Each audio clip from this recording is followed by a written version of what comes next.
नमस्कार दोस्तों। जैसा कि हम सभी पढ़ रहे हैं परीक्षा धाम यूनिट 7 विज्ञान एवं पर्यावरण, उसमें आज हमें रक्त परिसंचरण तंत्र को पढ़ना है। आप लेक्चर को पूरा देखिए ताकि ये आपके लिए बेनिफिशियल रहे और बार बार जब आप उसको सुनोगे तो चीज़ें आपको लेक्चर के थ्रू ही याद हो जाएंगी। और क्लास शुरू करने से पहले मेरे चैनल को लाइक ज़रूर कर दीजिए, सब्सक्राइब कर दीजिए और ज़्यादा से ज़्यादा शेयर करिए। तो चलिए हम शुरू करते हैं रक्त परिसंचरण तंत्र को। इसकी खोज किसने की थी? तो विलियम हार्वे ने इसकी खोज की थी और मानव हृदय के निम्न भाग बताए गए हैं, जैसे ये दायां निलय है, ये बायां निलय है, ये द्विवलनी कपाट है, यहाँ पे फुफ्फुस सिरा है, यहाँ बायां आलिंद है, यहाँ फुफ्फुस धमनी है, यहाँ हमारी धमनी है आर्टरी, और ये दायां निलय है, ये त्रिवलनी वॉल्व्स हैं और इस तरीके से इसका डायग्राम है मानव हृदय का। इसके बारे में हम एक्सप्लेनेशन आगे पढ़ेंगे। तो सबसे पहले हम आलिंद के बारे में पढ़ते हैं। आलिंद जो कि एक यहाँ पे दिया है और एक यहाँ पे, ये दायां आलिंद है और ये बायां आलिंद है। तो यह हृदय की ऊपरी भाग में होता है, जैसा कि आपको दिख ही रहा है डायग्राम के थ्रू। और यह दो प्रकार का होता है, बायां आलिंद और दायां आलिंद। दायां आलिंद में अशुद्ध रक्त अर्थात अशुद्ध रक्त उसको कहा जाता है जो कार्बन डाइऑक्साइड युक्त हो, और शुद्ध रक्त उसे कहा जाता है जिसमें ऑक्सीजन युक्त प्रवाह होता है। तो दाएं आलिंद में कार्बन डाइऑक्साइड का प्रवाह होता है अर्थात अशुद्ध रक्त का। और दायां आलिंद सुपीरियर वेना कावा इसमें खुलती है, जो शरीर से अशुद्ध रक्त दाएं आलिंद में ले जाती है। ठीक है। बाएं आलिंद में CO2 की जगह O2 का प्रवाह होता है, दाएं आलिंद में CO2 का प्रवाह हो रहा है और बाएं आलिंद में शुद्ध रक्त अर्थात O2 का प्रवाह होता है। बाएं आलिंद में पल्मोनरी वेन्स खुलती हैं जो फेफड़ों से शुद्ध रक्त को हृदय तक ले जाती हैं। ठीक है, ये डायग्राम है, आप चाहे तो इसका स्क्रीनशॉट ले सकते हैं। फिर हम बात करते हैं निलय की। जैसे कि दायां आलिंद हृदय के ऊपरी भाग में है, तो दायां और बायां निलय निचले वाले भाग में है। तो यह हृदय का निचला भाग है। इसमें ये दो प्रकार के होते हैं, बायां निलय और दायां निलय। तो जैसे कि हमने देखा था कि दाएं आलिंद में अशुद्ध रक्त प्रवाहित होता है, उसी तरीके से दाएं निलय में भी अशुद्ध रक्त प्रवाहित होता है अर्थात कार्बन डाइऑक्साइड युक्त रक्त।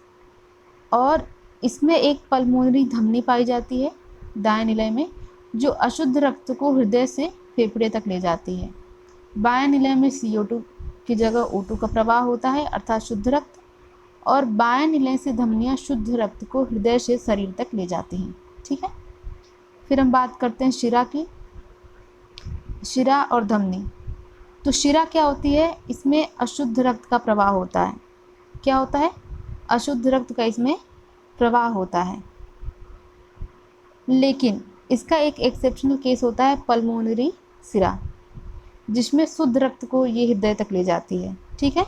तो आप ध्यान दीजिएगा कि वैसे तो शिरा में अशुद्ध रक्त का प्रवाह होता है, लेकिन पल्मोनरी शिरा जो होती है, पल्मोनरी वेन्स जो होती हैं, वो शुद्ध रक्त का प्रवाह करती हैं। इसका रंग नीला होता है और त्वचा के बिल्कुल नीचे स्थित होती है। इसका कार्य शरीर से हृदय तक रक्त को ले जाना होता है। फिर धमनी की बात करते हैं। यह शुद्ध रक्त को प्रवाहित करती है, का प्रवाह होता है।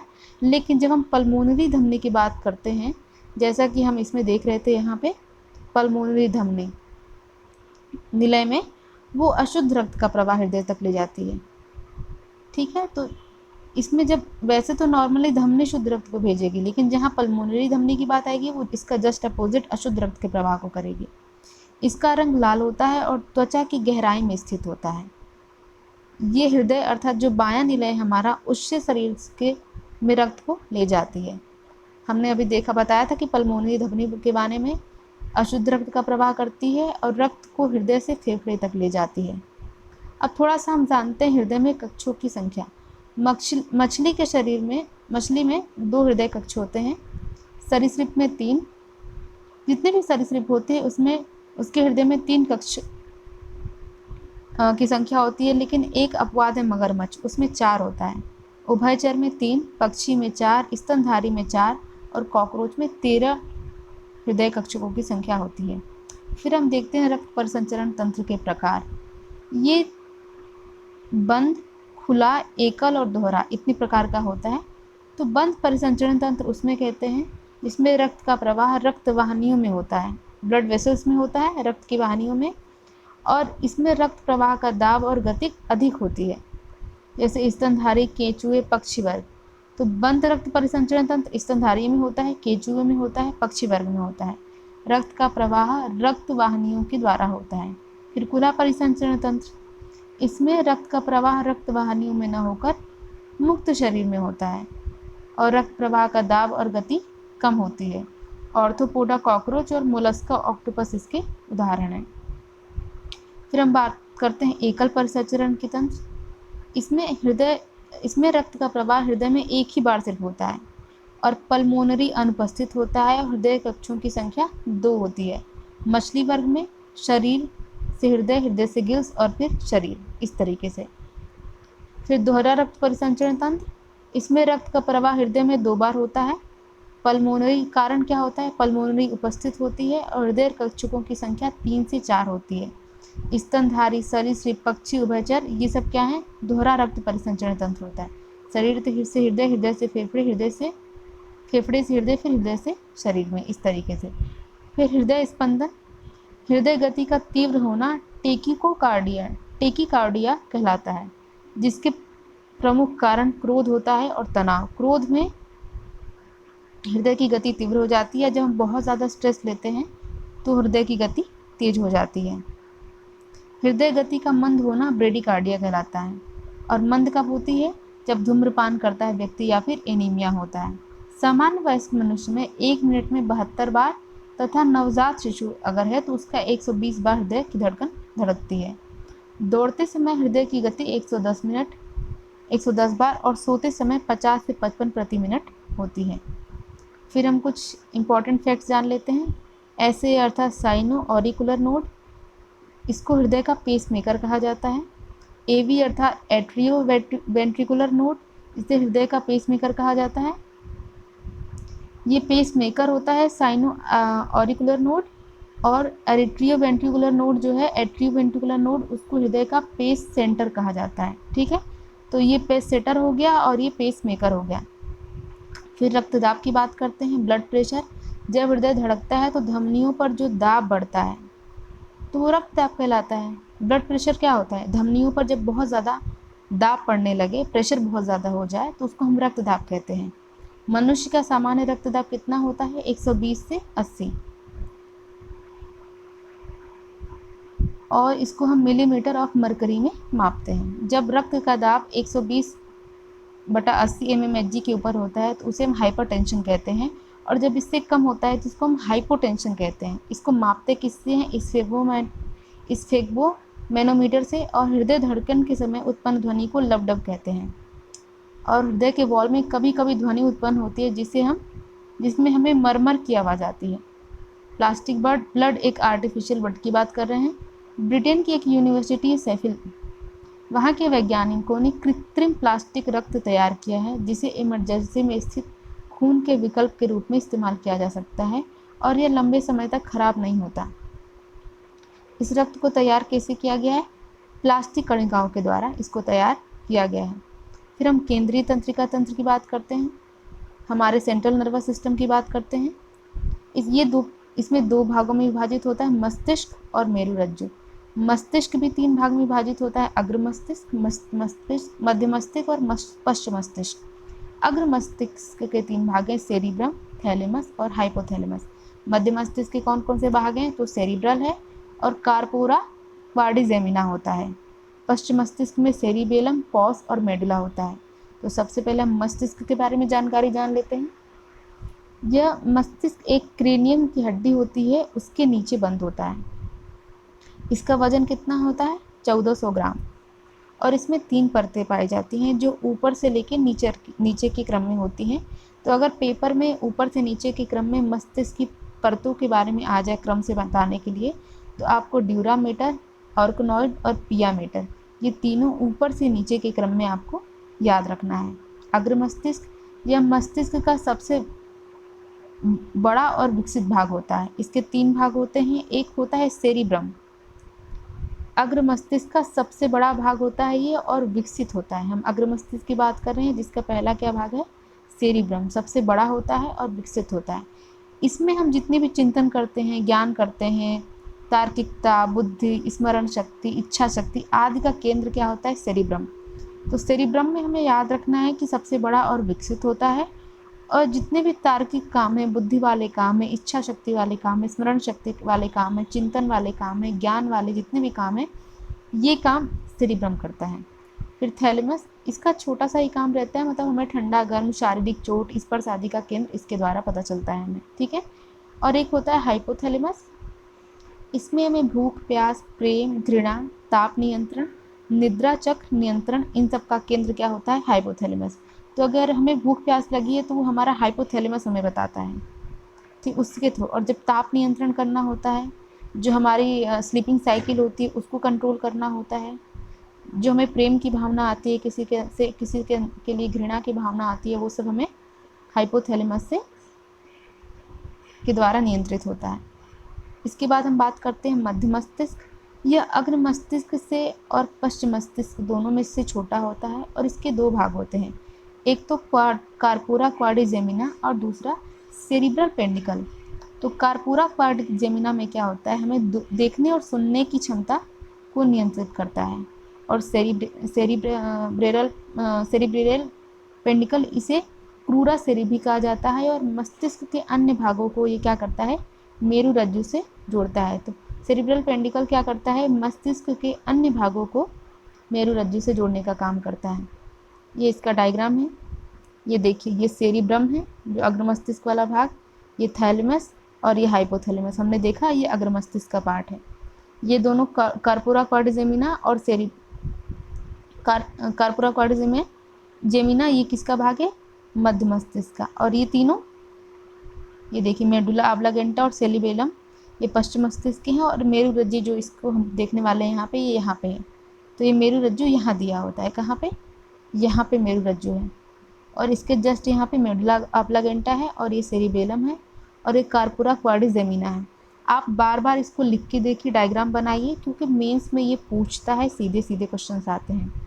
फिर हम बात करते हैं पश्चिम मस्तिष्क की। इसके 3 भाग हैं, सेरिबेलम, मेडुला ऑब्लांगेटा और पोन्स। सेरिबेलम से आपको लग रहा होगा कि बेलम अर्थात बैलेंस जैसा कुछ उच्चारण हो रहा है। तो शरीर का संतुलन बनाने में यह सहायक होता है। रनिंग करना, वॉकिंग, ड्राइविंग, राइडिंग, डांसिंग आदि के समय शरीर का संतुलन सेरिबेलम ही बनाता है। और एल्कोहल का जब हम कोई व्यक्ति सेवन कर ले तो सेरिबेलम क्या होगा, एक्टिव की जगह वो इनएक्टिव हो जाएगा और शरीर का संतुलन, क्योंकि जैसे सेरिबेलम इनएक्टिव हुआ शरीर का संतुलन बिगड़ने लगता है। फिर मेडुला ऑब्लांगेटा, यह रक्तदाब, श्वसन, हृदय धड़कन, छींक, उल्टी, हिचकी आदि को नियंत्रित करता है। पोन्स की बात करते हैं, मनुष्य के मस्तिष्क के लिए निर्णय लेने में मदद करता है और साथ ही मेडुला ऑब्लांगेटा का श्वसन प्रक्रिया में भी मदद करता है, ठीक है। इसके बाद हम मेरु रज्जु की बात करते हैं। इसमें प्रतिवर्ती क्रिया को नियंत्रित किया जाता है।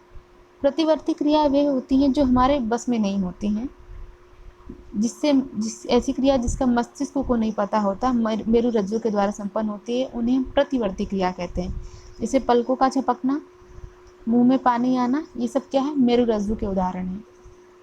प्रतिवर्ती क्रियाओं का सर्वप्रथम उल्लेख मार्शल हॉल वैज्ञानिक ने दिया था। अब हम बात करते हैं न्यूरॉन्स की, अर्थात तंत्रिका कोशिका की। तो मस्तिष्क की सबसे छोटी इकाई ये होती है, लेकिन मानव शरीर की सबसे लंबी कोशिका क्या है, न्यूरॉन होती है। मस्तिष्क की सबसे छोटी इकाई तो है, लेकिन सबसे लंबी कोशिका अगर बात की जाए तो वो न्यूरॉन होगी और इसके अध्ययन को हम न्यूरोलॉजी कहते हैं। मैंने बताया था कि न्यूरॉन ये नर्वस सिस्टम तंत्रिका की बात करता है और जिसमें लॉजी जुड़ जाए वो क्या होता है, अध्ययन। तो न्यूरॉन और लॉजी से न्यूरोलॉजी बना, जिसका अर्थ होता है तंत्रिका तंत्र का अध्ययन। न्यूरॉन में कोशिका का विभाजन नहीं होता है। अब आप देखिए, डेंड्रॉइड, साइटन, एक्सॉन, मेलिनशिथ और एक्सॉन टर्मिनल, ये डायग्राम आप स्क्रीनशॉट ले लीजिए और बार बार इसको बना के देखिए, क्योंकि मेंस में ये पूछा जाएगा। अब हम इसके भाग की बात करते हैं। साइटन, ये जो केंद्र में है, अंडाकार होता है और केंद्रीय भाग होता है। देखने से ही लग रहा है अंडाकार है और केंद्र में उपस्थित है। इसे न्यूरॉन का न्यूक्लियस भी कहते हैं, क्योंकि बीच में स्थित है तो न्यूरॉन का केंद्र कहलाएगा। फिर डेंड्रॉइड, यहाँ पे है डेंड्रॉइड। ये डायग्राम से ही लग रहा है कि धागे नुमा एक संरचना होती है जिनकी संख्या एक या अधिक होती है। इसका आधार मोटा होता है, शिराएं पतली होती हैं और शरीर से प्राप्त संकेतों को किसको भेजता है? ये साइटन को। साइटन को ये साइटन को शरीर से प्राप्त जितने भी संकेत हैं उसको भेजेगा। फिर एक्सॉन की बात करते हैं। न्यूरॉन का सबसे लंबा भाग होता है। एक्सॉन साइटन से प्राप्त सूचनाओं को ग्रहण करके अन्य ऊतकों या पेशियों तक पहुंचाता है। एक्सॉन के ऊपर एक माइलिन शीथ प्रोटीन की परत पाई जाती है। ये देखिए यहाँ पे है माइलिन शीथ प्रोटीन की परत, ये दिख रहा है आपको। ये जो ऊपर ये स्क्वायर शेप में है, ये सब माइलिन शीथ की परत है और ये सूचनाओं को जल्दी प्रेषित करने में मदद करती है। न्यूरॉन्स के प्रकार, एक तो है संवेदी, यह शरीर के अंगों से संवेदन को मस्तिष्क तक ले जाता है। दूसरा है मध्य इंटरनर्वस, यह सेंसरी न्यूरॉन और मोटर न्यूरॉन के मध्य संयोजी कड़ी के रूप में होता है, अर्थात निर्णय संकेतक का केंद्र होता है। यह मस्तिष्क से संकेतों को शरीर के अंगों तक ले जाता है। कौन ले जाता है? Motor nervous. ठीक है। फिर मस्तिष्क से संबंधित हम कुछ रोग के बारे में जानते हैं। पार्किंसंस, इसमें संपूर्ण शरीर में कंपन उत्पन्न होती है। फिर अल्जाइमर, इसको हम दिमागी बुखार भी कहते हैं। इससे व्यक्ति की याददाश्त धीरे धीरे कम होने लगती है, इसलिए इसमें स्मृति विकार उत्पन्न होता है।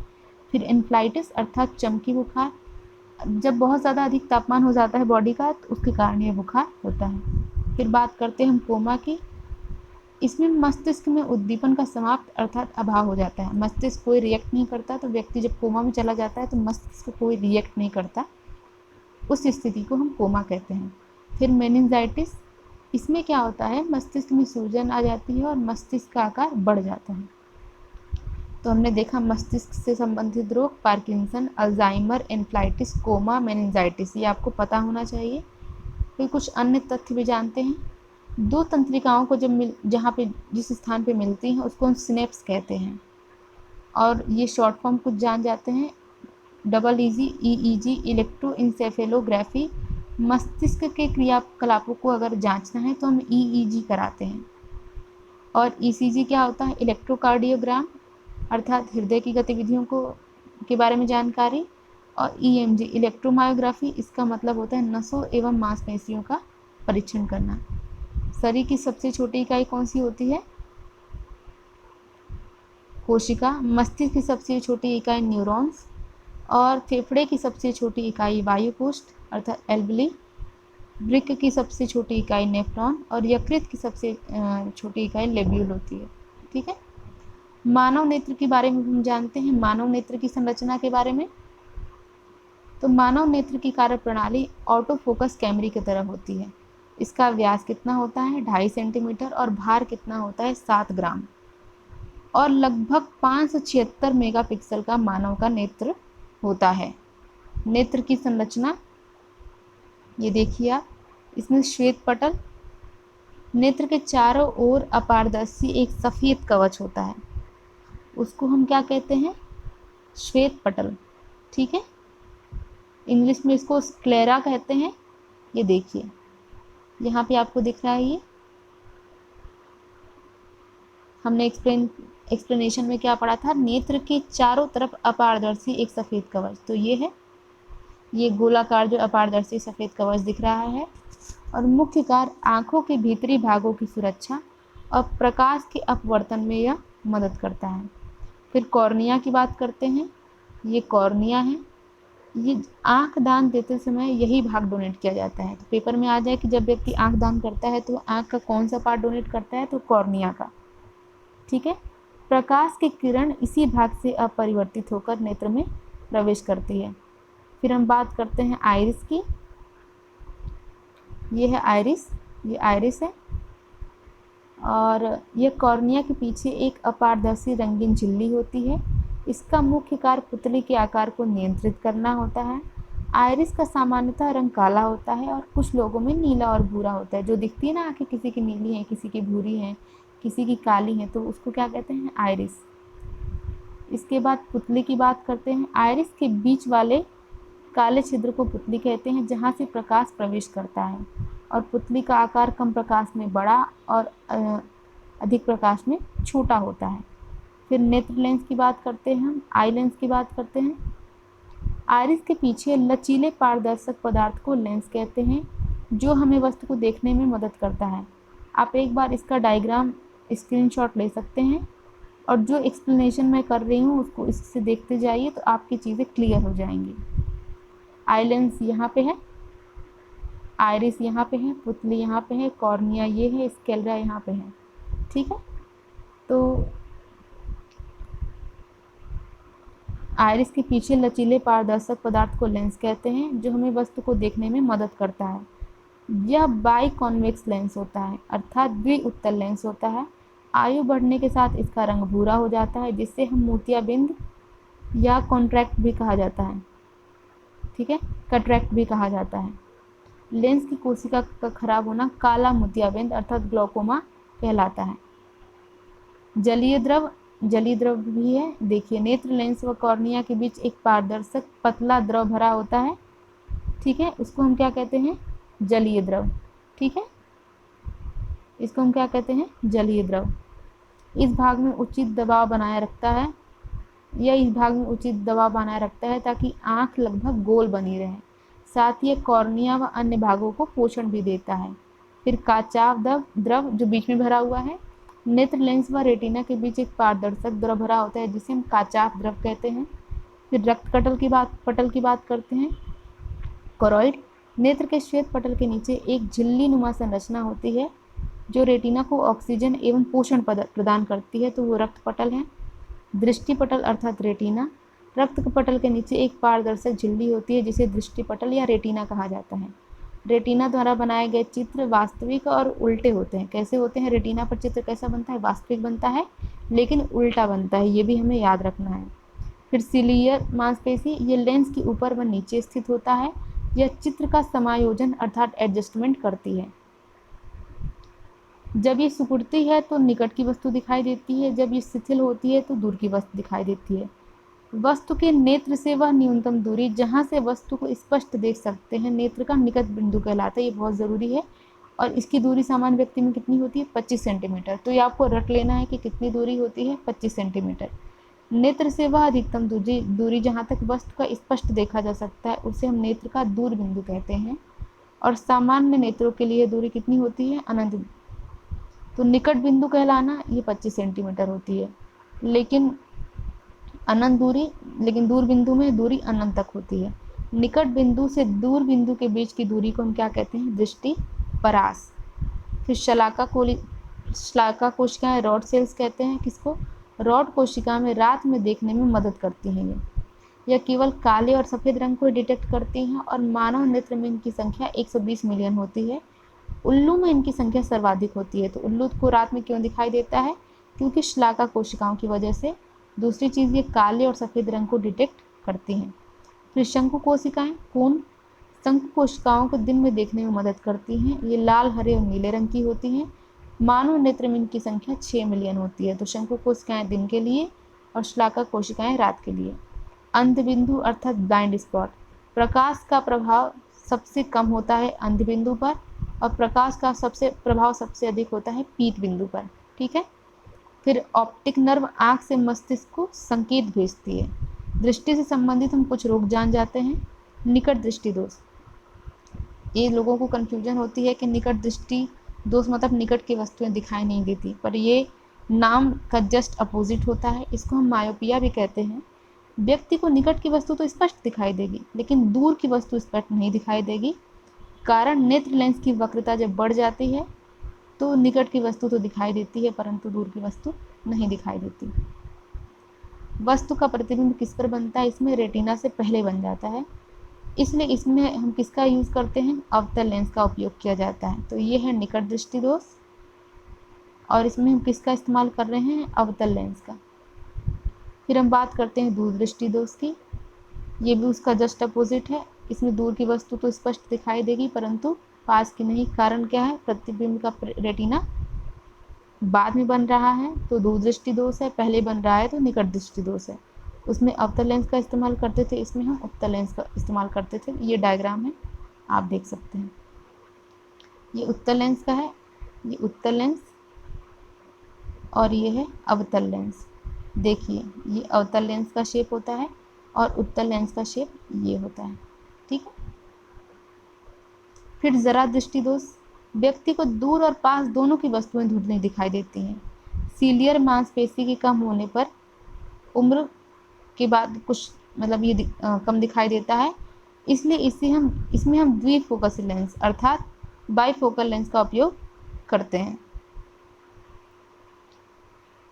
फिर है दृष्टि वैषम्य दोष अर्थात एस्टिग्माटिज्म। व्यक्ति की समान दूरी पर रखी ऊर्ध्वाधर व क्षैतिज रेखाएं एक साथ स्पष्ट नहीं दिखाई देती हैं, कारण रेटिना पर प्रकाश का फैलना और कोर्निया का सिकुड़ना। इसके लिए बेलनाकार लेंस या सिलिंड्रिकल लेंस का प्रयोग किया जाता है। तो ये उसकी बीमारियां। एक और देख लेते हैं, मोतियाबिंद। व्यक्ति की जब आयु बढ़ती है तो लेंस की पारदर्शिता खत्म होने लगती है और वस्तु स्पष्ट नहीं दिखाई देती, और लेंस की कारण क्या है, लेंस की परतें जो हैं सफ़ेद या भूरी होने लगती हैं। आधुनिक विधि में मोतियाबिंद युक्त नेत्र लेंस को हटाकर एक कृत्रिम लेंस लगा दिया गया है, जिसे इंट्राऑक्यूलर लेंस भी कहा जाता है। अब हम बात करते हैं श्वसन तंत्र की। तो श्वसन तंत्र के अंदर हम पहले इसके अंग समझेंगे। जंतुओं के श्वसन अंग कौन से होते हैं, प्रमुख श्वसन वर्णक क्या है, श्वासोच्छ्वास और श्वसन में अंतर, और ऑक्सी और अनाक्सी श्वसन में अंतर को हम जानेंगे। ये डायग्राम है, आप स्क्रीनशॉट ले लीजिए। ये है नासिका, ये ग्रसनी, ये लेरिंग्स अर्थात स्वर यंत्र, ये श्वास नलिकाएं, ये कुपिकाएं, ये डायफ्राम, श्वसनी, और ये फेफड़ा। आप स्क्रीनशॉट ले सकते हैं। श्वसन तंत्र के बारे में जानते हैं। प्रत्येक जीव को ऑक्सीजन की आवश्यकता होती है और ऑक्सीजन जीव को कार्बनिक भोज्य पदार्थों का विघटन करके ऊर्जा प्रदान करता है। तो ऑक्सीजन का मेन काम क्या होता है, जो व्यक्ति ने भोज्य पदार्थों को लिया उसका विघटन करेगा और उससे एनर्जी बनाता है। भोज्य पदार्थों के विघटन की यह प्रक्रिया क्या कहलाती है, श्वसन। तो श्वसन आखिरकार काम क्या करता है, भोज्य पदार्थों को पचा रहा है, विघटन कर रहा है, मतलब उसको विभाजित कर रहा है, विघटित कर रहा है और उससे ऊर्जा बना रहा है, और यही उसका काम है। श्वसन की क्रिया फुफ्फुस में संपन्न होती है अर्थात लंग्स में संपन्न होती है। इससे हम पल्मोनरी रेस्पिरेशन अर्थात फुफ्फुस श्वसन कहते हैं। श्वसन की संपूर्ण प्रक्रिया में ऑक्सीजन रुधिर में मिलती है और CO2 शरीर से निष्कासित होती है, अतः इसे गैसीय विनिमय भी कहा जाता है। श्वसन तंत्र में वायु का प्रवाह कैसे होता है, नाक से ग्रसनी या गले में, गले से श्वास नली में, श्वास नली से श्वसनी में, और श्वसनी से वायु कोष्ठ में। मानव श्वसन तंत्र के हम विभिन्न अंगों को जान लेते हैं। पहले घ्राण तंत्र अर्थात ऑल्फैक्टरी, इसमें सूंघने की क्षमता होती है और यह भाग नाक में स्थित होता है। गाय व कुत्ते में अधिक विकसित होता है, इसलिए उनकी सूंघने की क्षमता ज़्यादा होती है। फिर एक है घाटी ढक्कन अर्थात इसे एपिग्लॉटिस कहते हैं। यह अंग भोजन को नाक में जाने से रोकता है, भोजन निगलते समय यह बंद हो जाता है। तो ऐसे हमारे गले में एक भोजन के लिए ढक्कन होता है और एक दूसरा, तो जब हम भोजन निगलते हैं तो ये जो एपिग्लॉटिस होता है यह बंद हो जाता है ताकि भोजन नाक में ना जाए, ठीक है। इसलिए कभी कभी व्यक्ति बोलता है, बात करते करते ठसका लग जाता है, इन्हीं सब के कारण, क्योंकि एपिग्लॉटिस बंद नहीं हो पाता है। तो अंग भोजन को नाक में जाने से रोकता है यह अंग, और भोजन निगलते समय यह बंद हो जाता है। फिर टेंटुआ अर्थात इसको हम एडम्स एप्पल भी कहते हैं, यह अंग खर्राटे के लिए जिम्मेदार होता है। फिर लंग्स की बात करते हैं। फेफड़े का मुख्य कार्य क्या होता है, रक्त में ऑक्सीजन पहुंचाकर रक्त को शुद्ध करना। इन्हें हम वॉशरमैन ऑफ बॉडी भी कहते हैं। दाएं फेफड़े का आकार अधिक वजनी और बड़ा होता है, 350 ग्राम का होता है, जबकि जो बायां फेफड़ा है वह आकार में छोटा और कम वजनी अर्थात 250 ग्राम का लगभग होता है। फिर ग्रसनी की बात करते हैं। ये है ग्रसनी, यह ग्रास नली एवं वायुनाल के मध्य क्रॉसिंग पाथ पर का कार्य करती है। फिर लेरिंग्स की बात करते हैं। इसी स्वर रज्जु या वॉइस बॉक्स का कहा जाता है, यहीं से स्वर की उत्पत्ति होती है। तो स्वर की उत्पत्ति कहाँ से होती है, यहाँ से। फिर श्वास नली, इसे विंड पाइन भी कहा जाता है। छींक का यह प्रारंभ यहीं से होता है और ट्रेकिया में श्लेष्म पदार्थ उपस्थित होता है, श्वास नली को हम ट्रेकिया कहते हैं, जो धूल कण और बैक्टीरिया के फेफड़ों से जाने से रोकता है। फिर हम बात करते हैं श्वसनी की। फेफड़ों में उपस्थित जो लोब्स होते हैं उसके समूह को हम ब्रोंकाई कहते हैं। फेफड़े में कुल 5 लोब्स अर्थात 3 दाएं और 2 बाएं उपस्थित होते हैं। इन्हें हम फेफड़े का हाईवे कहते हैं। कुपिकाएं क्या होती हैं, वायु कोष्ठ क्या होते हैं, ये फेफड़े की सबसे छोटी इकाई होती है और इसमें ही गैसों का आदान प्रदान होता है। गैसें और का आदान प्रदान किसमें होता है, कुपिकाएं अर्थात वायु कोष्ठ अर्थात एल्वेली में। इसकी संख्या 200 से 300 लगभग मिलियन के लगभग होती है। फिर हम डायफ्राम की बात करते हैं। फेफड़े का जस्ट निचला भाग होता है और ऑक्सीजन को ग्रहण करता है और कार्बन डाइऑक्साइड को छोड़ता है। तो किसके द्वारा हम होता है, डायफ्राम के द्वारा। थोरैक्स क्या होता है, फेफड़े का ऊपरी भाग होता है जो कि फेफड़े और हृदय को सुरक्षा प्रदान करता है, थोरैक्स कहलाता है। अब हम जीवों के कुछ श्वसनीय अंग जानते हैं। मछली गलफड़े से श्वसन लेती है, मेढक त्वचा और फेफड़े से, केचुआ और जोंक त्वचा से, कॉकरोच कीट और ऑर्थोपोडा ट्रेकिया से, बिच्छू बुकलंग से और स्तनी पक्षी व्हेल मछली डॉल्फिन ये सब फेफड़े से श्वसन करते हैं। अब रेस्पिरेटरी पिगमेंट अर्थात श्वसनीय वर्णक को जान लेते हैं। वे रंगीन रासायनिक पदार्थ जो रुधिर में श्वसन गैसों का परिवहन करते हैं श्वसन वर्णक कहलाते हैं। हीमोग्लोबिन इसमें मानव में पाया जाता है, लाल रंग का होता है। हीमोसाइनिन ऑक्टोपस में पाया जाता है, नीले रंग का होता है। और हीमोलिम्फ कॉकरोच में पाया जाता है और ट्रांसपेरेंट पारदर्शी प्रकार का होता है। श्वासोच्छ्वास की बात करते हैं, यह एक भौतिक प्रक्रिया है। इस क्रिया में गैसों का आदान प्रदान होता है और इसकी दर कितनी होती है, 12 से 15 प्रति मिनट और 400 से 500 इसमें मिलीलीटर जल निकलता है। ठीक है।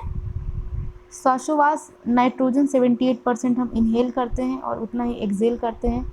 ऑक्सीजन हम इनहेल करते हैं मतलब ग्रहण करते हैं 21%, 17.18% एक्सहेल करते हैं। और कार्बन डाइऑक्साइड हम 0.03% इनहेल करते हैं और 4% एक्सहेल करते हैं अर्थात बाहर निकालते हैं। अब हम जानते हैं श्वसन के बारे में। एक जैव रासायनिक अभिक्रिया है। कैसी है, जैव रासायनिक क्रिया। इसमें कोशिकीय श्वसन भी कहा जाता है इसको, और यह 2 प्रकार का होता है, ऑक्सी और अनॉक्सी श्वसन। अब हम पहले जानते हैं श्वासो ब्रीदिंग एंड रेस्पिरेशन को हम जानते हैं पहले। ब्रीदिंग और रेस्पिरेशन अर्थात श्वसन और श्वासोच्छ्वास। तो ब्रीदिंग क्या है, भौतिक क्रिया है और इस क्रिया में गैसों का आदान प्रदान किया जाता है। इसमें ऊर्जा का उत्पादन नहीं होता है। अब हम थोड़ा जानते हैं श्वसन को। यह कैसी क्रिया है, जैव रासायनिक क्रिया है। ब्रीदिंग कैसी क्रिया है, भौतिक क्रिया है। श्वसन कैसी क्रिया है, जैव रासायनिक क्रिया है। इसे सामान्यतः कोशिकीय श्वसन भी कहा जाता है। जैसा कि हमने देखा कि ब्रीदिंग में ऊर्जा का उत्पादन नहीं होता, परंतु श्वसन में ऊर्जा का उत्पादन होता है और एटीपी के रूप में संचित होता है। पूछता है कि ऊर्जा किस रूप में संचित होती है, तो एटीपी के रूप में। यह क्रिया कोशिका के बाहर होती है। जो श्वासोच्छ्वास है, बाहर हम कर रहे हैं वायु को, तो वह बाहर होगी, और जब कोशिका को, यह क्रिया कोशिका के अंदर होती है। श्वासोच्छ्वास की क्रिया लेवल उच्च जंतु में होता है, केवल उच्च जंतु में होता है, और श्वसन की क्रिया सभी जीवधारी में होती है, जबकि श्वासोच्छ्वास केवल उच्च जंतुओं में होता है। ठीक है। अब ऑक्सी और अनॉक्सी श्वसन से संबंधित कुछ और जानकारी देख लेते हैं। ऑक्सी श्वसन क्या होता है, यह क्रिया ऑक्सीजन की उपस्थिति में होती है। अनॉक्सी से नाम से ही लग रहा है कि ऑक्सीजन नहीं होगा, तो ऑक्सीजन की अनुपस्थिति में होगी। यह क्रिया कोशिका की जीव द्रव्य एवं माइटोकॉन्ड्रिया दोनों में पूर्ण होती है। यह जीव द्रव्य में ही पूर्ण होती है। अनॉक्सी सिर्फ जीव द्रव्य में पूर्ण होती है और ऑक्सी जीव द्रव्य और माइटोकॉन्ड्रिया दोनों में होता है। इस क्रिया में ग्लूकोज का पूर्ण ऑक्सीकरण होता है। तो ऑक्सीजन की क्रिया में ऑक्सीकरण में ग्लूकोज का पूर्ण ऑक्सीकरण हो रहा है और अनॉक्सी में अपूर्ण ऑक्सीकरण होता है। ऑक्सीकरण में ग्लूकोज के अणु 36 एटीपी 2 एटीपी अणु मुक्त होते हैं, जबकि अनॉक्सी में 2 एटीपी ही सिर्फ अणु मुक्त होते हैं। ऑक्सी श्वसन अधिकतर जंतु व पौधों में होता है और अनॉक्सी श्वसन जीवाणुओं में, परजीवियों में, यीस्ट में, जंतुओं की पेशियों में आदि में होता है। अब एटीपी का फुल फॉर्म जानते हैं। Adenosine triphosphate currency of energy कहा जाता है। अधिक जिम या हाई वर्क करने पर शरीर के मसल्स में दर्द लैक्टिक अम्ल के कारण होता है। किसके कारण होता है, लैक्टिक अम्ल के कारण दर्द होता है। और यह अनॉक्सी श्वसन का उदाहरण है। एल्कोहल दही के निर्माण में अनॉक्सी श्वसन होता है। माइटोकॉन्ड्रिया को कोशिका का पावर हाउस कहा जाता है। क्रेब्स चक्र का संबंध किससे होता है? कोशिकीय श्वसन से। फेफड़ों में लॉब्स की कुल संख्या 5 होती है। और श्वसन दर को हम किस में मापते हैं? स्पाइरोमीटर में। रक्त में कार्बन डाइऑक्साइड की मात्रा बढ़ जाए तो श्वसन दर बढ़ती है। तोते में लेरिंग्स की जगह सिरिंक्स होता है, जिसके कारण ये थोड़ा थोड़ा बोल सकते हैं। तो ये कुछ इंपॉर्टेंट चीज़ें थी। अब नेक्स्ट टॉपिक हम अगले लेक्चर में कंप्लीट करेंगे। Thank you so much.